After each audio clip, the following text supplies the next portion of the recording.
লাগবে বারে বারেই নেবে আর কি, যেরকম লাগবে সেরকমই নেবে। নখেতে সব জায়গাতেই, ঠিক আছে? কেন ধুচ্ছি না, আমরা তো সেই স্ক্রাব করবো, স্ক্রাব করে পুরোপুরি টোটাল হাতটাকে পরিষ্কার করে তারপর মাসাজের দিকে যাবো, ঠিক আছে? তুমি এবার তাহলে স্ক্রাবটা করে নাও, বুঝলে? আর ওর যা নখে আছে ওগুলো মোটামুটি ওই ইয়ে না দিলে হবে না, স্ক্রাব দেওয়া, তারপর তোমার ওই যে নেলস যখন এগুলো করবো ক্লিন করবো তখন তখন চলে যাবে, ঠিক আছে? এবার স্ক্রাব দিয়ে মানে হচ্ছে আমরা ডেড সেলটাকে তুলে দেবো, যে মরা চামড়াগুলো থাকে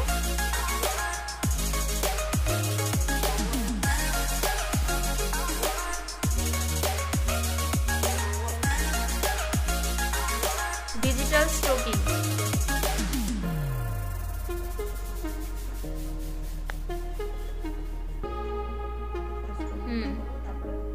এর পরে টেলিং বিটুইনটা করে দেবে সব আঙুলগুলো।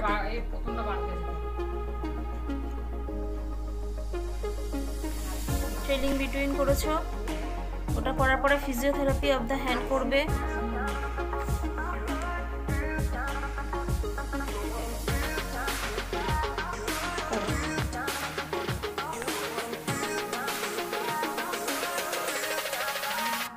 তিনটে পার্ট করবে টান দিয়ে দিয়ে,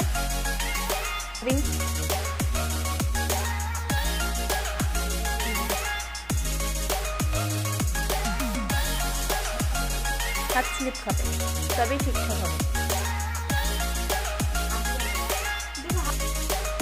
তিনটে পার্ট করে করে করবে, তারপরে ফ্রিকশনটাও তিনটে পার্ট, ভাইব্রেশনের পরেই সবসময় ফ্রিকশন থাকে। তারপর রিস্ট মাসাজ, টনসিল, এই যে